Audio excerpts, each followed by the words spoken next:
Griddy. Hit him with a Griddy. Hey y'all, welcome to another chapter in the saga of Hit him with a Griddy. This is part 3 of this series, so if you're looking for the start of this saga, check out the info card up above here, or check out the full playlist in the description. Also, I wanted to plug some of the social media that I'm on.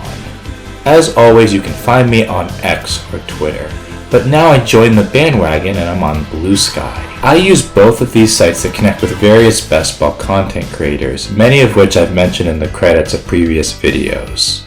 There is so much quality fantasy football analysis from content creators on these sites, so I recommend using one or both. You can also check out my follow list if you're new to the space and want to learn more about these creators.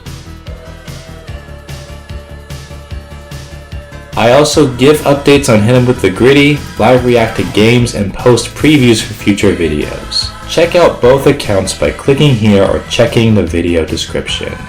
Right here. Thank you all for your support, and now back to the show. Okay, bye.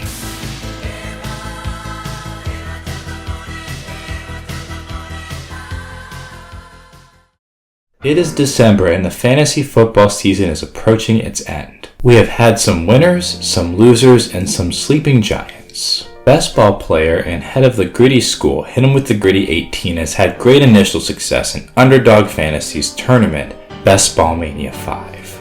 The 1.5 million grand prize is close, but yet so far. To win, Griddy will need help from the guy you need. The guy that will carry his team to the promised land. That guy will need to be a true hero. Receiver.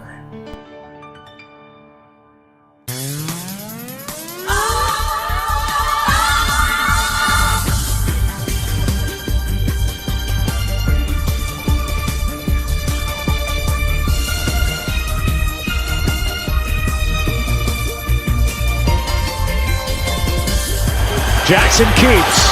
Jackson to the edge. Touchdown Ravens.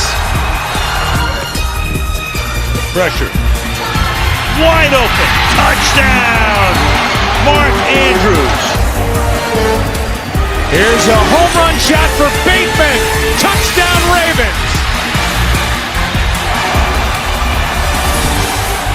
Henry up a big running game against Dallas. Derrick Henry on the run.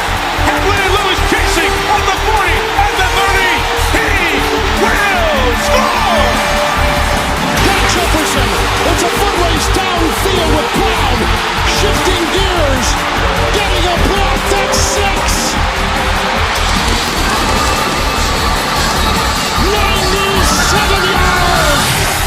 For A.J. Brown. Oh, he's got it! He's in! All the way for an Eagle touchdown! On a 4th down. That's good to C.D. Lamb. Got 3 coming across, nobody with him. Got end zone shot at C.D. for a touchdown, and the Cowboys are alive. Center, here we go. Stevenson on the take. Stevenson is in for the touchdown. We're set. Near side, Stevenson. 3-point lead. Chubb hands it off. Scores. To the end zone goes Chubb. Touchdown. Cleveland takes the lead. Side steps, gets to the sideline. Najee Harris dives for the pylon. Second-year player stepping into some big shoes. Herbert wide open is Johnston, and he is in. Touchdown. Matt Love, the fullback, in front of J.K. Dobbins. Runs left. Dobbins takes off. Dobbins inside the 10. Dobbins to the end zone. In for the touchdown. And the Chargers take the lead. Here's Taylor. Nice move by Jonathan Taylor. Oh, yeah! Touchdown! Slips. Now he's airing it out deep down the field for Pierce. Pierce! Touchdown! What a throw by Richardson! Up, now taken off. Gonna run for it. He got it! And there he goes! Inside the 10, the 5! My blues don't need nobody. Whoop, whoop. Here I come. Oh, here I come. Oh. Oh, the play of the year in the NFL!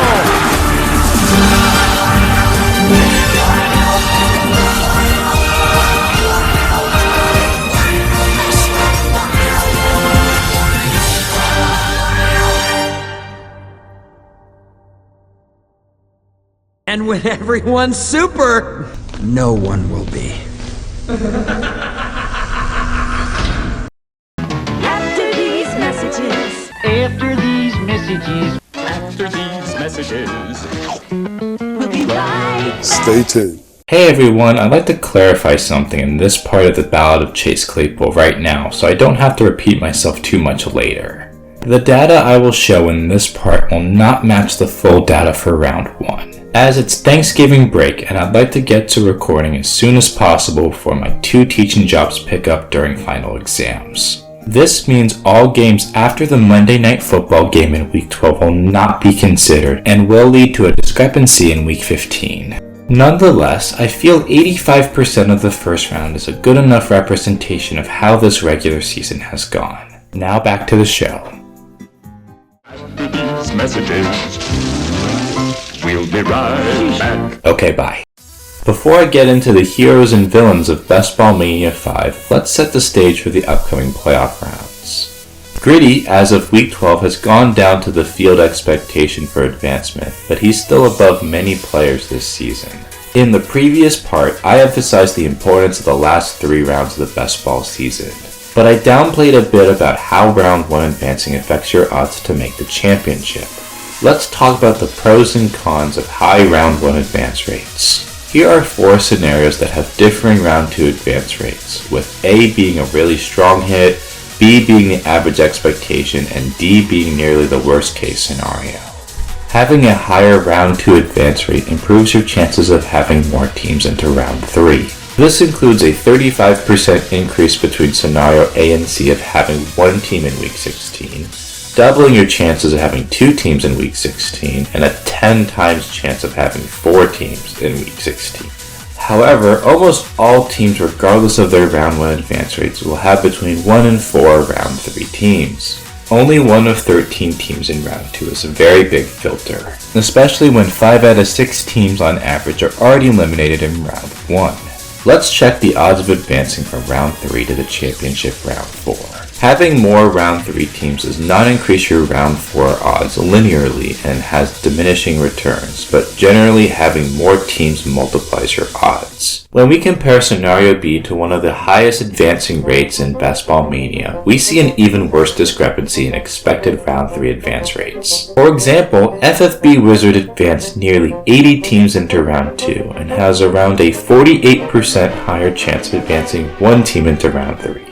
And an over 10 times better chance to advance 3 teams into round 3.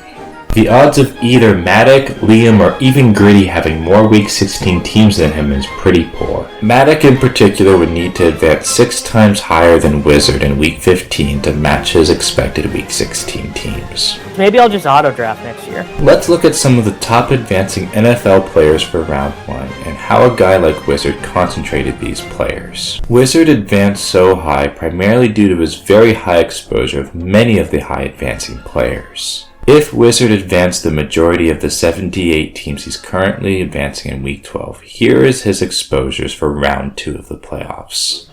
Round 2 essentially resets your exposures from round 1, and now you need all of these advancing guys to hit in a single week. In a very Griddy school fashion, this player has a lot of the top advancing RBs in round 1, and will have a lot in round 2. 67 of his 78 advancing teams have Alvin Kamara and Derrick Henry, and 74 of his 78 have the top 6 advancing players, excluding Lamar. Additionally, his Saquon Barkley, Jamar Chase, and Joe Burrow teams were tied to one of Kamara, Henry, or Mooney. Thus, if any of those 3 hit, he's going to have to rely on Henry, Kamara, or Mooney also being good. Wow. Let's do this similar exercise with Griddy. Griddy, in an ironic twist, is generally low on high advancing running backs because of his low diversity strategy. Despite this, Griddy has 0 advancing teams that do not have Lamar or Derrick Henry on them. 0. 88% of his advancing teams have Derrick Henry, and 44% of his teams have both Lamar and Henry. Additionally, all of his advancing teams have at least one of the big 4. When I said Griddy drafted the same teams in September, I meant it. Here is how Griddy's shares of the big 4 correlate to Henry and Lamar because all of his teams have at least one of each. As most players of Best Ball Mania have realized, this year has been legitimately awful for early receiver builds. The Griddy school is absolutely winning in their thesis about RBs. Players like Saquon Barkley, Derrick Henry, and Alvin Kamara have been dominating advance rates to the point only 10% of teams without one of these three players are even advancing. If you add other winners like Joe Mixon, Darnell Mooney, or Jamar Chase, this number lowers even further. Wow. Unbelievable. If you have this many teams that have most of the same guys, you run the risk of losing everything. For Griddy, if the Ravens have even one bad game, it's very likely most if not all of his 25 advanced teams will fail. Especially when he's very low on the other big 3 RBs and Jamar. Teams like the one below with none of the top guys have leverage over the field if their players outperform the chalk advancers. Both Wizard and Griddy have a bunch of chalk, so even if those players hit, they're not getting any advantage over the field. And when everyone's super, no one will be. Now that we set the stage for round 2, let's go in depth on Griddy's entire draft portfolio and look at the heroes and villains of the Griddy school.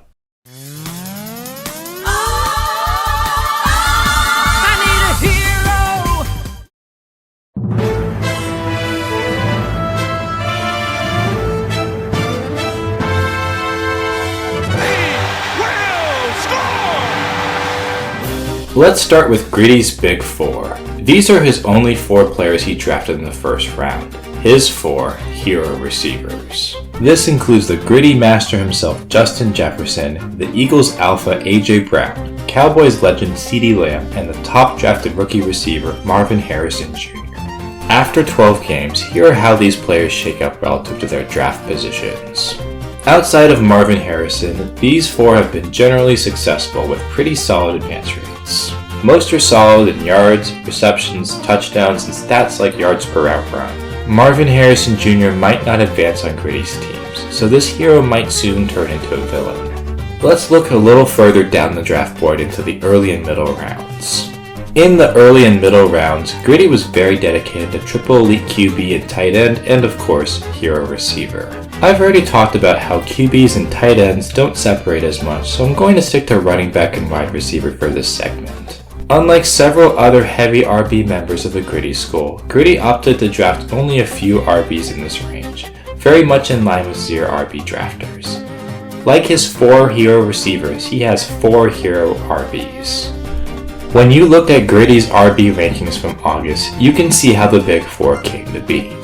Even with CMC as his number 1 overall running back, Bijan as his number 4, the nature of his hero receiver roles and the price of CMC made Griddy fade both of them. Griddy did have Barkley as a top 10 running back, but his shares of Brandon Ayuk and Jonathan Taylor locked him out of more than 2 shares of Barkley. CMC was the RB1 last year, and Saquon and JT were both top 10. All of these running backs have also had RB1 overall seasons in their careers. However, the other 2 RBs definitely don't fit this list. Najee Harris and Rhamondre Stevenson both had pretty serious down years last year, and only Najee has been a top 6 RB in his career. Najee and Rhamondre were drafted as the RB12 and RB9 respectively last year. Yet they only scored roughly 10 half PPR points per game, which would put them outside the top 24 running backs in scoring. These are definitely the Tweedledee and Tweedledum of his elite players. Despite their performance last year, Griddy had both ranked as top 10 running backs, and often reached specifically for Rhamondre and Najee rounds ahead of ADP. ADP? More like average donkey price. The combination of Griddy reaching and his overall hero receiver strategy resulted in both of these RBs being his highest exposed players. Thus, he drafted these players more than Claypool, more than Derrick Henry, and twice as much as Lamar or AJ Brown. And that makes so much more sense when Griddy ranked the duo 10 positions above their ADP. Let's dive into why Griddy loves these hero RBs so much. First, with Najee, we have to understand that Griddy has a similar obsession with the Pittsburgh Steelers as he does to his home team. The only player here that's really underrepresented on the Steelers is, of course, the big receiver favorite, Jaylen Warren. A guy who really liked Chase Claypool likes the Steelers? A shocker. Griddy gives several reasons for his ranking, including the offensive line, stuff about the quarterback play, and Najee being on a contract year. Najee this year is much closer to his ADP of RB20 than Griddy's RB10 ranking. He is currently averaging 11.3 half PPR points per game as the RB28, nearly identical to his performance last year. Najee has averaged 19 touches with 2 receptions and 85 total yards a game, along with 3 touchdowns. Averaging 3.9 yards per carry and being top 10 in the NFL in 10 and 20 plus yard runs, Najee has been a decent rusher, but has been stuck in a timeshare with Jaylen Warren and Cordell Patterson, with only 62% of the opportunities. Next up is Rhamondre. Griddy thought Rhamondre would be the Alvin Kamara of this year, likely due to Rhamondre's large size and pass-catching role. This was also further enforced by Rhamondre being extended, but by that point Griddy drafted 131 of his 150 total teams. It's clear Griddy liked this offense enough, but didn't really draft more than a couple of pieces. And of course, due to his triple elite QB strategy and his insane Chase Claypool shares, he didn't draft any of Drake May. Griddy defended this team so much, a random NPC actually thought he was a Patriots fan. Anyway, Rhamondre is essentially the same as Najee once again in scoring. As of week 12, Rhamondre is just above Najee as the RB27 and half PPR points per game. He has worse raw stats than Najee, averaging 18.2 touches with 2.8 receptions and 70 total yards a game. He is also not as explosive as Najee, averaging 3.7 yards per carry and has only 1 rush above 20 yards this year. But he has doubled Najee's touchdowns. Rhamondre is also in a general timeshare with 66.8% of his team opportunities. In terms of spike weeks, or high scoring weeks that you need in best ball scoring, Rhamondre has the edge with 3 weeks over 19 half PPR points than Najee's 1. In fact, Rhamondre has more spike weeks than even Jonathan Taylor. These players are getting good production and are advancing decently well, but they haven't warranted Griddy's reaches or his rankings. Next, let's look at the receivers he drafted in this range. Remember, when Griddy takes a receiver in this range, he considers this double or triple hero receiver versus just simply hero receiver. Griddy once again has his higher ranked player at a higher draft rate. These players, like many receivers around this draft range, have been fairly disappointing. Marvin Harrison in particular, the first round darling and one of Griddy's big 4, is the receiver 39 on the year. He's being outproduced by mid to late round receivers like Calvin Ridley, Cortland Sutton, Josh Downs, Darnell Mooney, and Khalil Shakir. Brandon Ayuk is out for the year with a torn ACL and was awful when he played. Ultimately, almost every guy Griddy drafted between round 2 and 6 is being outproduced by Broncos Cortland Sutton and Raiders Jacoby Myers, with their QBs being Bo Nix and Aiden O'Connell. And keep in mind, Griddy ranked 3 of these players over Jamar Chase and Amon-Ra St. Brown, who are the number 1 and number 4 receivers in half PPR points per game so far. You can see why Griddy does hero receivers so often, because he can't hit on these receivers to save his life. Seems fair enough. Go ahead. Okay, cool. Yeah. So,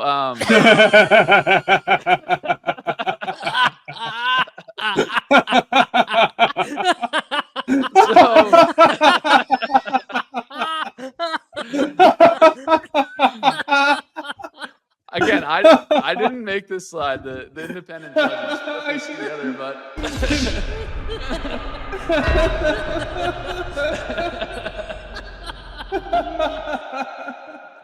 we found our new T. Higgins. Now let's move on to the bigger hits from Griddy, the late round heroes.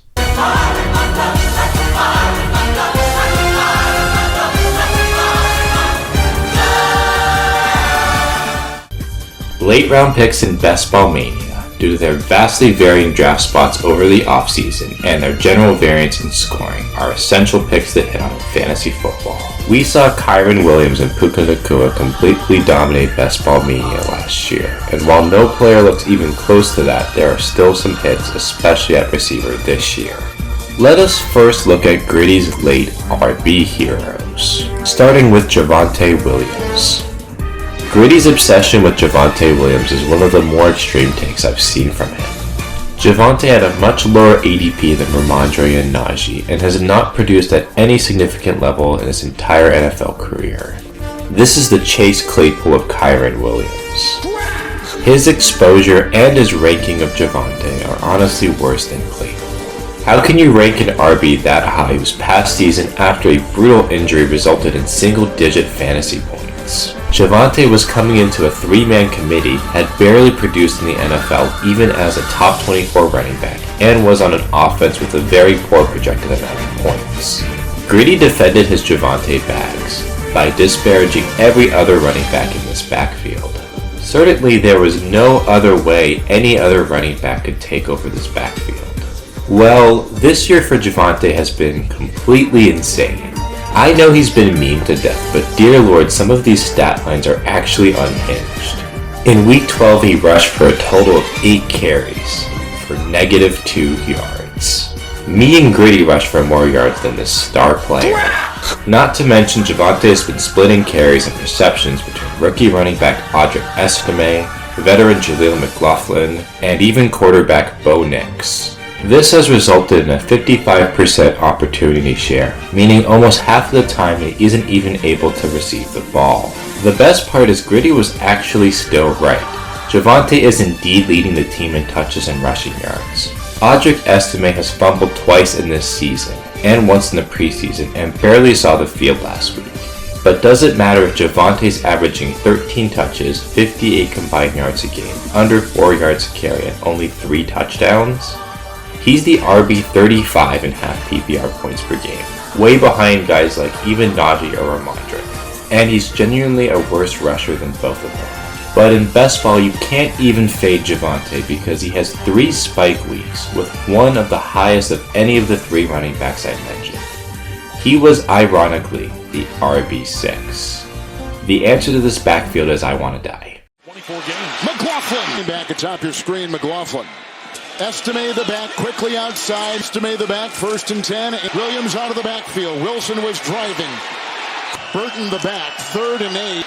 Fake to McLaughlin, who offers a block. Javonte Williams the back, 3rd down 5. Williams a block. Williams is in to offer a block, 3rd and 10. Williams will be there blocking Diablo. McLaughlin is the back, but sent wide. Javonte Williams back there providing blocking. 11, 36-yard catch and run by Mims. 1st and goal. Next to the air. Caught! Sutton, touchdown! He's done it again! Number 2 today! And the Broncos extend their lead. Griddy is currently advancing 16 teams of Javonte, primarily due to his Week 7 spike week against the Saints.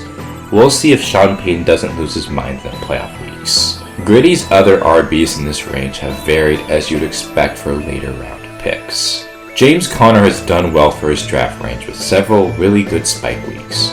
Jerome Ford and Nick Chubb are now sharing the backfield, but Chubb did have a 2-touchdown game last week. Zeke is begging to be sent to a retirement home. And J.K. Dobbins is also doing pretty well, currently the RB16 in half PPR points per game. Griddy is also particularly obsessed over J.K. Dobbins by disparaging the other Chargers running backs. For what it's worth, this backfield has also worked out for Griddy. Gus has been more involved since coming back, but Dobbins had a great game in the Chargers win against the Bengals. Personally, as a best ball player and a Chargers fan, J.K. Dobbins has genuinely impressed me this year, and Griddy is absolutely correct on this back.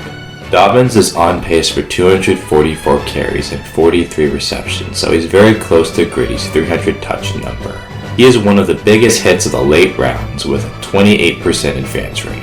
Unfortunately, Dobbins injured his knee in the Week 12 matchup against the Ravens, so while Griddy might have won, it's very possible Dobbins misses some or all of the playoff weeks. Overall, this RB room certainly has winners and can absolutely have the guy you need. Out of all of these, I feel James Conner has the strongest chance of being successful, but Chubb and Dobbins, if healthy, could certainly make an impact. Finally, let's get to the late round receivers. The thesis of hero receiver really requires Griddy's receiver 2 and 3 to produce more often than not as a collective, and some of these players definitely did. However, as expected for late round players, most of these guys are not as good as the ones drafted earlier. Brandon Cooks has barely played and is more likely than not awful. Mike Williams is likely not recovered from his injury and is old. And Jalen Polk is looking like a bad NFL receiver as a rookie. Jalen Polk specifically has been an awful producer with a .42 yards per route run. That is worse than Jahan Dotson, Treylon Burks, and a 32-year-old Odell Beckham. Jerry Jeudy is the only decent late receiver with a couple of decent weeks and a most recent 23-point game spike against New Orleans in Week 11. Overall, this group isn't really surprising. Good receivers are drafted early, so late ones are often essentially zeros. Despite these bad performances, Griddy is still advancing these players. Once you hit round 10, it's hard to tank your advance rates because the expectation for these players is very low. Out of these four, I have the most optimism for Jerry Jeudy, as Jameis Winston has been pretty good for pass catchers in fantasy in this stretch. Can Cleveland answer? They try with Jeudy. They got him. He's going the other way. Touchdown as the Browns and Broncos trade blows. Finally, we have the last several rounds, and Griddy has three main hits here: Quentin Johnston, Jalen Tolbert, and Rashad Bateman. Fiddle my gooch. Both Quentin and Rashad Bateman have hit in the touchdown department, with Quentin having 6 and Bateman having 5. This has resulted in multiple startable games for both, with 3 games over 19 points between them. Single digits might not look that impressive on paper, but in best ball, spike weeks this late matter. Griddy tweeted a lot about these two, just like Rhamondre and Najee, with him disparaging Ravens receiver Zay Flowers to boost Bateman. As Griddy is a Ravens fan, he tweeted about Bateman and Devontae Walker a lot. Fiddle my gooch. Quentin Johnston fell in late July, primarily due to a drop pass in training camp and buzz about Brendan Rice and DJ Chark. Former Chargers first-round receiver Quentin Johnston continues to drop passes at camp this year. Let's go ahead and check out the video. Okay, ball thrown up. You can't catch that easy? What? That was an easy catch. I'm catching that with my eyes closed with one hand tied around my back. The Chargers overall was a big topic this past offseason, and the community was generally wrong about them, myself included. Herbert and a drop by Johnston.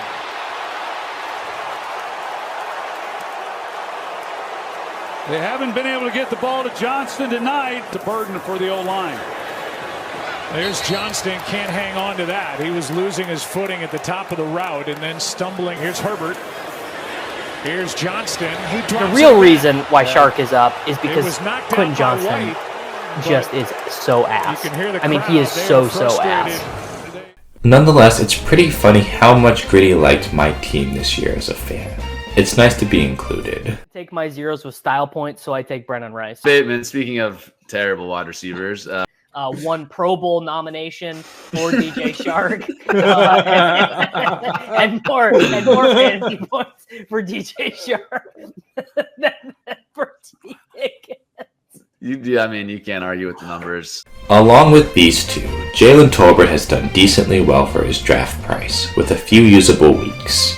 Tolbert also benefited from being a riser in August, one benefit Griddy has for drafting early. However, many of Griddy's highest owned late round players were casualties of poor information. Both Marvin Mims and Roman Wilson fell due to poor training camp reports in August, well after Griddy drafted his last team. As I mentioned in part 2, closing line value can be pretty brutal for early teams, especially when Griddy tends to reach early. Demarcus Robinson was one of his better late round picks with 2 clear spike weeks. Marvin Mims had his first usable game in week 11, and Roman Wilson is Griddy's highest owned stone cold zero next to Claypool. Devontae Walker was consistently around 17-18 pick and was battling Nelson Aguilar for the wide receiver 4 spot. And as a 4th round NFL draft pick, he did what many 4th round picks do: nothing. Griddy acknowledged these L's, but these guys really don't matter too much in fantasy, and having 1 or 2 zeros while less than ideal isn't a killer, especially if they're late round zeros. Once again, late round receivers can do nothing and still advance, so let's look at Griddy's advancing shares. Unfortunately, Demarcus Robinson is not advancing at all, but maybe these other zeros could perform in the playoff weeks. Speaking of Claypool, here is how many of Griddy's advancing teams have Claypool tagging along with the elite advancers. He should have just taken Tyrell Shavers. Let's recap Griddy's heroes. As you probably guessed, there is a lot of gray on both of these draft boards. While Griddy did draft some players in gray, all of them are at less than 8% exposure or 12 teams. At a normal advance rate, that means he has under 2 expected teams for each player advancing into round 2. Here is the odds of a given NFL player advancing from round 2 to round 3, depending on how many entries advanced into round 2. If he doesn't advance any of these players, these heroes will turn into the villains that only serve to be the guy you need that Griddy wouldn't have to win. Honestly, if he doesn't have at least 6 to 8 of each player in round 2, it's fairly thin that he'll have one in round 3. Let's look at some of the villains that might ruin Griddy's season. Villains are everywhere. That's how I know that I'm a hero. Let's start with the lower level threats and then move up to the big villains. The late rounds had most of their hits with the Z position, which is either quarterback or tight end. Starting with quarterback, there are quite a few late round QB hits this year, and Griddy drafted very few of them. Let's go through them all. Rookie QBs like Bo Nix and Drake May have hit lineups, with Bo Nix in particular being the QB9 with 18.3 fantasy points per game.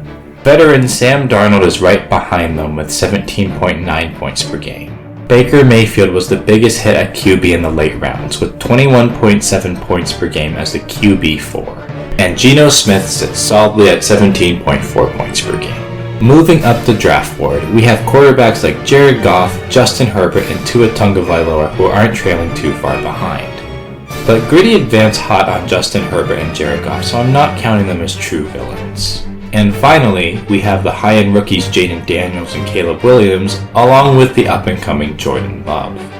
While Caleb's start has been less than ideal, both quarterbacks are giving consistent 20-point performances. Daniels in particular is the QB6 in points per game, with a most recent 32-point spike week in week 12. Love has been closer to Daniels the 2 at QB8. These two rookies have been the only QBs along with Goff I've mentioned that have had a QB1 overall week. Love and Nix just missed out as the QB2 in their respective weeks. Ultimately, quarterback can spike from anywhere in the playoff weeks, but Griddy having so few of the later half because of the triple elite QB approach might still hurt him. Next up, we have the non-QB late round misses. The main culprit in this range is Falcons receiver Darnell Mooney, who is the receiver 24 in points per game despite being drafted as the receiver 64. While this might not seem very impressive, he is at a 29.7% advance rate in round 1. And is outscoring Najee and Javonte despite being drafted rounds later. His 27-point spike week is also a huge edge over so many receiver 2s and 3s, particularly with early receivers being so bad this year. Jennings was the only real round 18 smash this year, currently at 12.3 half PPR points for the receiver 16. Thus you have receiver 2 production with your last pick from a player drafted only roughly 10% of the time in this contest. This player is one of the reasons why drafting 70% of a guy like Claypool can be dangerous. Some other names like Josh Downs, Jacoby Myers, and Khalil Shakir are all around receiver 3s, which is good for their fairly cheap prices. As for late running backs, this position is very unpredictable, but any of these guys can have a real shot of being the guy you need, although some of them will need an injury to the starting running back. Last year we saw Clyde Edwards-Helaire get 18 half PPR points in week 16 after Pacheco was ruled out for one game. It only takes one, and there are many running backs Griddy passed on. Now let's look at some more scary players in the middle rounds. The 0 RB and late tight end candidates have also hit. Swift and Pollard have matched Chase Brown's solid RB2 season with plenty of spike weeks of their own. Meanwhile, Brock Bowers has broken out and is on pace for the best rookie tight end season ever. He is the tight end 2 behind George Kittle with a 24.8 tight end spike week in week 11. Speaking of rookies, Griddy has generally faded the rookie receivers this year, potentially due to them being favorites from content creators and them overlapping with the elite QBs and tight ends. Brian Thomas and Ladd McConkey lead the pack, but all of these players are capable of spike weeks. Griddy told us this offseason he was fading the entire Bengals offense, and he followed through on that claim. Chase Brown, despite a really tough start, has been a very strong 0 RB candidate with more points in spike weeks than Najee, Rhamondre, and Jonathan Taylor. Joe Burrow is currently a top 3 quarterback with multiple top 2 QB weeks. And Burrow's weapons? Does it even need to be said? We found our new T. Higgins. All of these Bengals are advancing really high, and the only solace for Griddy is that he doesn't have this chalk. But he has to pray this chalk doesn't hit.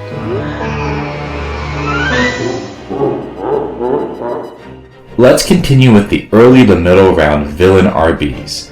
These are the big shots, as this has been a crazy top-heavy running back year. Griddy is only advancing 4 of the top 12 and 3 of the top 6 RBs.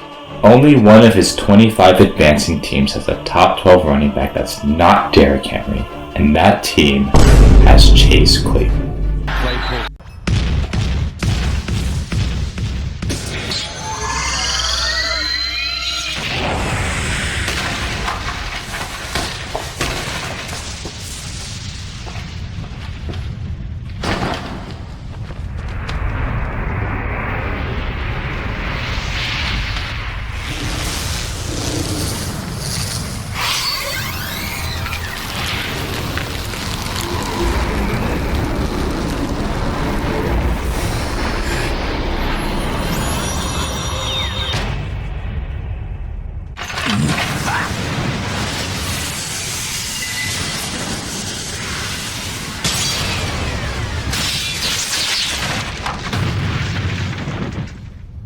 What's up?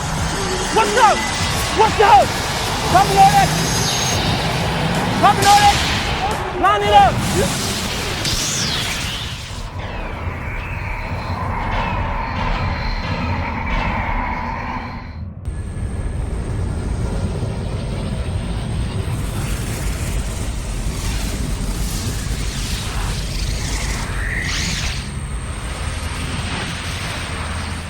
His fate of Saquon might be a generational blunder. Saquon currently has 1,392 rushing yards, 23 receptions, and 257 receiving yards, and 11 touchdowns in 12 games. This is on pace for 2,151 yards, 41 receptions for 397 yards, and 17 touchdowns.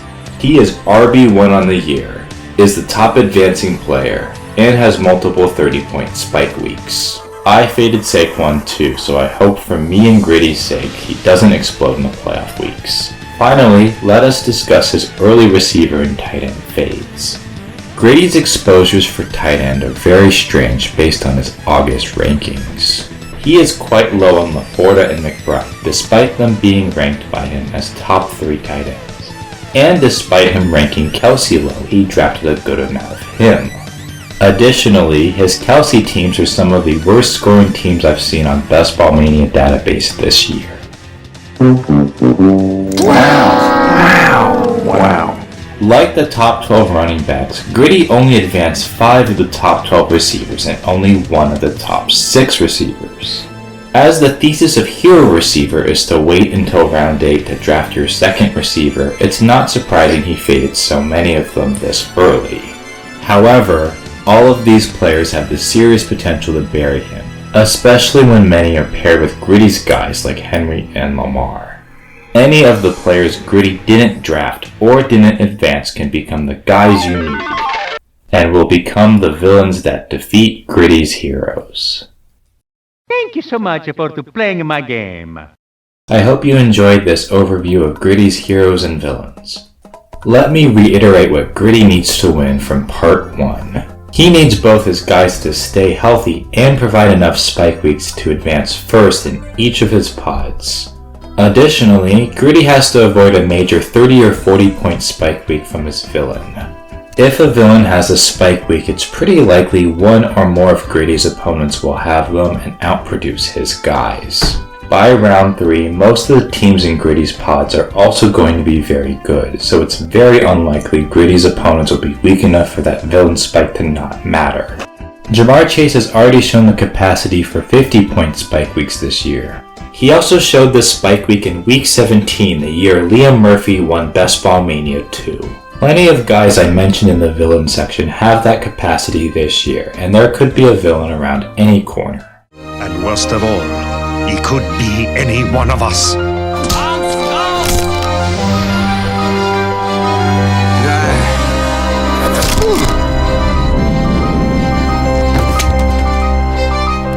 He could be in this very room. He could be you. He could be me. He could even be... Whoa, whoa, whoa! What? It was obvious. He's the red spy. Watch. He'll turn red any second now. Any second now. See? Red! No, wait. That's blood. So, we still got problem. Big problem. All right. Who's ready to go find this spy? Right behind you. As always, anyone entering this tournament will need a miracle to make serious money, and even more to get to the $1.5 million grand prize. It's time to pray for a miracle from your hero receiver. The winner of the $1.5 million cash prize could be anyone. There could be a miracle for Matic, for Griddy, for myself, or for you. Yeah, you, the one watching this. Anyway, I wish every player the best of luck in Best Ball Mania, and I will follow up on the results of this tournament each week as it occurs. If you enjoyed this series and want to try out Best Ball for yourself, I would check out Playoff Best Ball, which is currently underway. There is a lot to choose from, and I personally am entering a lot of these tournaments. If not, you can wait until May for the start of Best Ball Mania 6. There's drafts around the clock, and honestly, this season has already been a lot of fun. Please play responsibly. With that being said, pray for your favorite players' knees and stay tuned. Stay tuned.